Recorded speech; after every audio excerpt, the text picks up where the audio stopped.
PM Modi ने स्वतंत्रता दिवस के मौके पर लाल किले के प्राचीर से सेकुलर सिविल कोड की जरूरत बताई। पीएम मोदी ने कहा कि देश में एक सेकुलर सिविल कोड की जरूरत है और गलत कानूनों का आधुनिक समाज में कोई जगह नहीं है। पीएम मोदी ने कहा कि मौजूदा नागरिक संहिता एक कम्युनल नागरिक संहिता है। अब हमें एक धर्मनिरपेक्ष नागरिक संहिता की आवश्यकता है।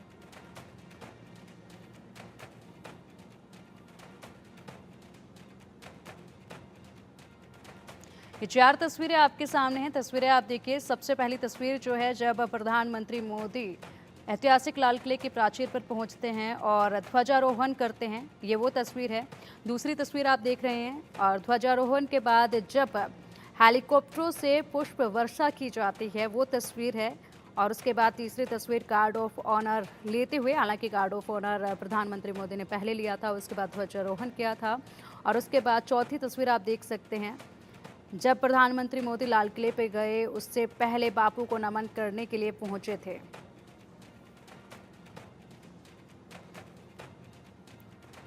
पीएम मोदी ने कहा कि आज देश में करीब 3 लाख संस्थाएं काम कर रही हैं। लाल किले से पीएम ने इस संस्थाओं से पंचायत से लेकर केंद्र सरकार तक लोगों के जीवन में सुधार लाने के लिए काम करने का आग्रह किया।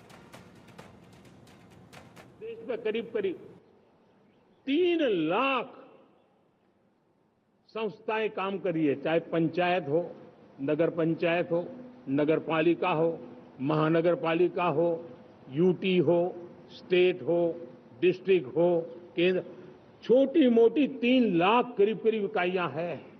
अगर ये हमारे 3 लाख इकाइयों को मैं आज आह्वान करता हूं कि अगर आप साल में अपने स्तर पर जिन चीजों की जरूरत है सामान्य मानव के लिए 2 रिफॉर्म करें।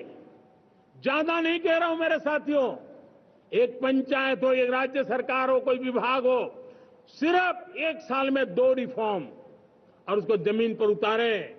आप देखिए, हम देखते ही देखते 1 साल में करीब 25-30 लाख रिफॉर्म कर सकते हैं। युवाओं का जिक्र करते हुए पीएम मोदी ने कहा कि मेरे देश का नौजवान इंक्रीमेंटल प्रगति में विश्वास नहीं रखता, वह छलांग मार रहा है। ये गोल्डन एरा है और इसे जाने नहीं देना चाहिए। इसे पकड़ कर चलें तो विकसित भारत का लक्ष्य पूरा कर लेंगे। मैं कहना चाहूंगा, भारत के लिए गोल्डन एरा है। वैश्विक परिस्थितियों की तुलना में भी देखें, ये गोल्डन एरा है। ये हमारा स्वर्णिम कालखंड है। मेरे प्यारे देशवासियों, ये अवसर हमें जाने नहीं देना है, ये मौका हमें जाने नहीं देना चाहिए। और इसी मौके को पकड़ करके अपने सपने और संकल्पों को लेकर के चल पड़ेंगे तो हम देश की स्वर्णिम भारत की जो अपेक्षा और हमें विकसित भारत का 2047 का लक्ष्य हम पूरा करके रहेंगे। पीएम मोदी ने लाल किले से बांग्लादेश के हालात पर भी चिंता जाहिर की। पीएम ने कहा कि बांग्लादेश में जो कुछ हुआ है उसको लेकर चिंता होना स्वाभाविक है। मैं आशा करता हूं कि वहां हालात जल्द सामान्य होंगे और हिंदू अल्पसंख्यक परिवारों की सुरक्षा सुनिश्चित होगी। मेरे प्यारे देशवासियों, बांग्लादेश में जो कुछ भी हुआ है उसको लेकर पड़ोसी देश के नाते चिंता होना, मैं इसको समझ सकता हूं। मैं आशा करता हूं कि वहां पर हालात जल्द ही सामान्य होंगे। खास करके 140 करोड़ देशवासियों की चिंता कि वहां हिंदू, वहां के अल्पसंख्यक, उस समुदाय की सुरक्षा सुनिश्चित हो। भारत हमेशा चाहता है कि हमारे पड़ोसी देश सुख और शांति के मार्ग पर चले। शांति के प्रति हमारा कमिटमेंट है, हमारे संस्कार है। हम आने वाले दिनों में बांग्लादेश की विकास यात्रा में हमेशा हमारा शुभचिंतन ही रहेगा, क्योंकि हम मानव जात की भलाई सोचने वाले लोग हैं। प्रधानमंत्री नरेंद्र मोदी ने स्वतंत्रता दिवस पर लाल किले की प्राचीर से बड़ा ऐलान किया है। पीएम मोदी ने घोषणा की है कि 5 साल में मेडिकल की 75,000 सीटें बढ़ाई जाएंगी। हर साल करीब 25,000 युवा हर साल विदेश में मेडिकल एजुकेशन के लिए जाते हैं। ऐसे में उन्हें देश में ही दाखिला मिल जाए। हमने पिछले 10 साल में मेडिकल सीटों को करीब करीब 1 लाख कर दिया। आज मैं करीब 25,000 युवा हर साल विदेश में मेडिकल एजुकेशन के लिए जाते हैं और ऐसे ऐसे देश में जाना पड़ रहा है। कभी कभी तो मैं सुनता हूं तो हैरान हो जाता हूं। और इसलिए हमने तय किया है कि अगले 5 साल में मेडिकल लाइन में 75,000 नई सीटें बनाई जाएगी। मेरे प्यारे देशवासियों, विकसित भारत 2047 वो स्वस्थ भारत भी होना चाहिए। और जब स्वस्थ भारत हो तो आज जो बच्चे हैं उनके पोषण पर आज से ही ध्यान देने की जरूरत है। और इसलिए हमने विकसित भारत की जो पहली पीढ़ी है उनकी तरफ विशेष ध्यान दे करके हमने पोषण का एक अभियान चलाया है। 78वें स्वतंत्रता दिवस पर संबोधित करते हुए प्रधानमंत्री मोदी ने कहा कि किसानों को ट्रांसफॉर्म करने की दिशा में केंद्र सरकार निरंतर कार्य कर रही है और उनकी प्रगति के लिए प्रतिबद्ध है। किसानों का जीवन आसान बने, गांव में टॉप क्लास इंटरनेट कनेक्टिविटी मिले, किसानों को स्वास्थ्य सुविधाएं मिले, किसान के बच्चों को पढ़ने के लिए स्मार्ट स्कूल अवेलेबल हो, किसान के बच्चों को रोजगार उपलब्ध हो। छोटी छोटे खेती के टुकड़ों पर पूरा परिवार आज जीना बड़ा मुश्किल हो रहा है। तब उनके नौजवानों के लिए वो स्किल मिले ताकि उनके नए रोजगार मिले, नए आय के साधन बने। इसका एक कॉम्प्रिहेंसिव प्रयास हम कर रहे हैं। लाल किले से इंडिया न्यूज के वरिष्ठ सहयोगी संजय शर्मा की एक खास रिपोर्ट अब देखिए। लाल किले पर संबोधन के बाद प्रधानमंत्री नरेंद्र मोदी ने आज बच्चों से मुलाकात की है, बच्चों के बीच में समय बिताया है। बच्चों क्या अच्छा लगा प्रधानमंत्री जी की स्पीच में? सर वो आए, बच्चों से हाथ मिलाया और मिले और उन्होंने पूछा कोई परेशानी तो नहीं, 15 दिन कुछ रिफ्रेशमेंट अच्छा मिला और आपको क्या बताना है, कुछ परेशानी है तो वो बताइए। आपने कोई परेशानी बताई पीएम को? नहीं सर, हमें कोई परेशानी नहीं है क्योंकि वो इतना अच्छा वर्क कर रहे हैं तो वो परेशानी आने ही नहीं देते किसी को। आपको कोई परेशानी आई थी, आपने कुछ बताई, प्रधानमंत्री जी को शेयर किया? नहीं सर, कोई परेशानी नहीं है, इसलिए कोई परेशानी नहीं बताई। आपको क्या अच्छा लगा प्रधानमंत्री जी की स्पीच में? क्या कौन सी बात सबसे पसंद आई? सभी अच्छा था, सब मोटिवेटिंग, सब। कौन सी बात सबसे अच्छी लगी? सब ठीक था। यानी आप चाहती कि भारत में ओलंपिक हो? हाँ जी सर, मैं चाहती हूँ कि अपने भारत में भी ओलंपिक हो, जैसे पेरिस और अलग अलग जगह पे होते हैं वैसे।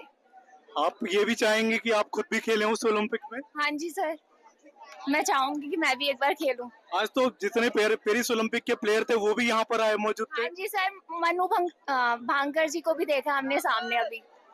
तो ये वो बच्चे हैं जिनको सबसे अच्छी बात प्रधानमंत्री जी की यही लगी कि 2036 के ओलंपिक भारत पे कराए जा सकते हैं। और मनु भाकर को भी इन बच्चों ने देखा है, अपना प्रेरणा बनाया है। Sanjay Sharma, India news Delhi. लाल किले की प्राचीर से प्रधानमंत्री मोदी ने 11वीं बार संबोधन के बाद अपने अंदाज में बच्चों से मुलाकात की। इस दौरान पीएम मोदी एनसीसी के कैडेट्स के साथ भी मिले। लाल किले से संवाददाता शुभ राणा की स्पेशल रिपोर्ट देखिए। न्यूज़ की टीम आप पहुंची है प्रधानमंत्री नरेंद्र मोदी इन एनसीसी के बच्चों से मिले और इनसे एक एक करके बात करेंगे। ये बताइए, आज प्रधानमंत्री नरेंद्र मोदी का आपने इतने पास से देखा, बहुत अच्छा, फीलिंग वेरी लकी। मैं बहुत ज्यादा खुश हूँ। सामने से गया तो बहुत ही ज्यादा फील होता है, ऐसा लग रहा था कि बस हम हाथ मिला लें, बस थोड़ी सी रह गए वरना हम भी हाथ मिला देते। इतने महीनों की आप प्रैक्टिस करते हैं और आज फाइनली प्रधानमंत्री बहुत अच्छा लगा। फील हो रहा था अंदर से, बहुत अंदर सामने से देखा है प्रधानमंत्री। आज वैसे बहुत मजा आया है। हमारे जो 10-15 दिन की मेहनत थी हमारी, आज वो सक्सेसफुल हो गए। 1 महीने से प्रैक्टिस कर रहे हैं। 1 महीने से प्रैक्टिस कर रहे इसी चीज के लिए, इसी चीज के लिए, प्रधानमंत्री जी से मिलने के लिए। अच्छा, जब प्रधानमंत्री यहाँ आए और फिर यहाँ से वॉकआउट करके गए, आपसे आप लोगों से ऐसा लग रहा था हमारे बिल्कुल सामने थे।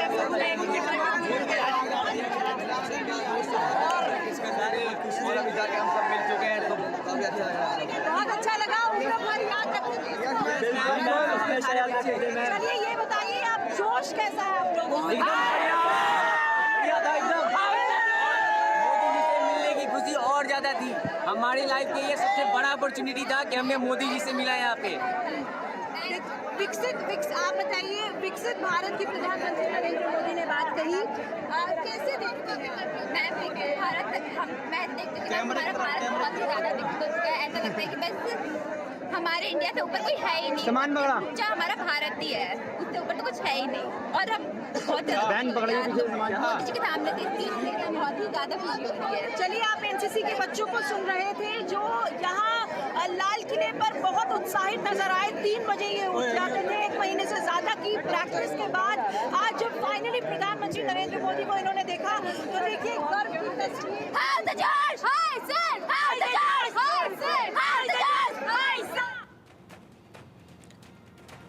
जम्मू कश्मीर में आज़ादी के रंग में पूरा देश रंगा हुआ है। जम्मू कश्मीर में किस तरह का माहौल है, सुरक्षा व्यवस्था किस तरह से है, संवाददाता अजय की स्पेशल रिपोर्ट देखिए।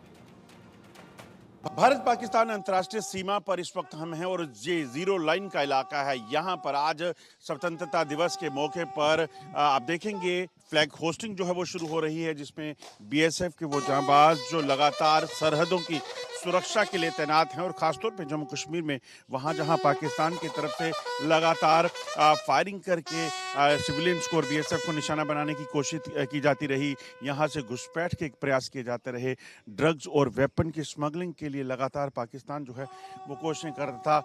आज उस जगह पर लगातार जो है आपको बता दूं कि पिछले कुछ सालों से जो है जीरो लाइन पर जो है वो तिरंगा फहराया जाता है और आप देखेंगे आसमान में 131 फीट ऊंचा तिरंगा इसी अंतर्राष्ट्रीय सीमा पर है, जहां बिल्कुल जीरो लाइन पर जो है आप देखेंगे इस वक्त जो है तिरंगा फहराया जा रहा है। बीएसएफ के सेक्टर जो डीआईजी हैं छत्रपाल सिंह, उन्होंने तिरंगा फहराकर यहाँ पर इस ध्वजारोहण के कार्यक्रम में शिरकत की है और झंडे को सलामी दी है। इसी तिरंगे की खातिर, इसी की आन बान और शान के लिए जो है लगातार बीएसएफ के जांबाज जो हैं वो लगातार यहाँ पर कार्यरत रहते हैं और इस चीज़ को सुनिश्चित करते हैं कि देश की सरहदों को कोई छू नहीं पाए। यहीं से कुछ ही दूरी पर मैं आपको तस्वीर बताऊं तो आप देखेंगे यहाँ अंतर्राष्ट्रीय सीमा का वो इलाका है, ये तारबंदी है जिसे फानने की, जिसे पार करने की कोशिश जो है वो लगातार पाकिस्तान की तरफ से जो है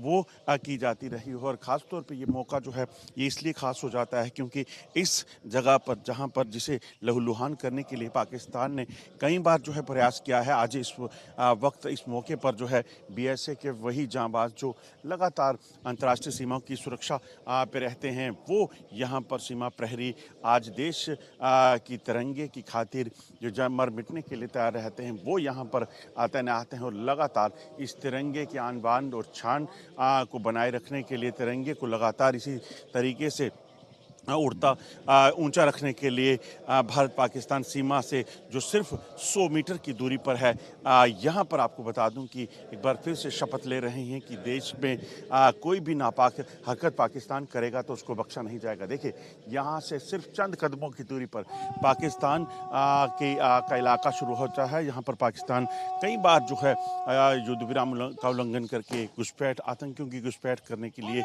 जो है वो कोशिश करता है। और ये देखिए ये नज़ारा नारा भारत माता की जय घोष जो है वो लगातार यहाँ पे लगते हुए, और बीएसएफ के ये जांबाज इस जगह पर अंतर्राष्ट्रीय सीमा के इस इलाके में लगातार इस चीज़ को सुनिश्चित कर रहे हैं कि पाकिस्तान की तरफ से कोई भी हरकत हो तो उसे नाकाम किया जाए। आपको बता दूं कि पिछले एक हफ्ते में 4 बार आतंकियों के साथ मुठभेड़ जो हुई है, पिछले अगर एक महीने में देखें तो कई बार जो है वो पाकिस्तान की तरफ से कोशिश की गई कि यहाँ पर आतंकियों को जो हमले किए जाएं।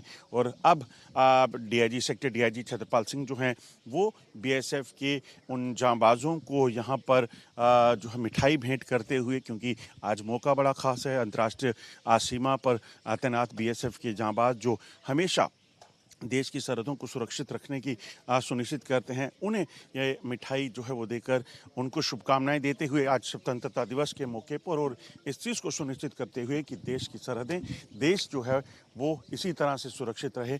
और ये तस्वीरें जो हैं, ये ख़ास तस्वीरें जो हैं आप देख रहे हैं अंतर्राष्ट्रीय सीमा के जीरो लाइन के इलाके से, जांबाज जो है अपनी जान की परवाह किए बिना इस पूरे इलाके में सुनिश्चित करते हैं कि देश की सरहदों को कोई छू नहीं पाए। बंडी डीगरा के साथ अजय जंडियाल, अंतर्राष्ट्रीय सीमा। आज देश आज़ादी का जश्न मना रहा है। आज़ाद भारत में स्वदेशी का आंदोलन चला। गांधी से लेकर मोदी तक सभी ने खादी और हथकरघा उद्योग को एक मिशन की तरह लिया है। अगस्त के महीने में देश में हैंडलूम को लेकर भी कई आयोजन होते हैं। 7 अगस्त को हैंडलूम दिवस मनाया जाता है। हाउस ऑफ जुगनू ब्रांड इसी मिशन के तहत ग्रामीण कारीगरों और हस्तकरघारों का उद्योग का बढ़ावा दे रहा है।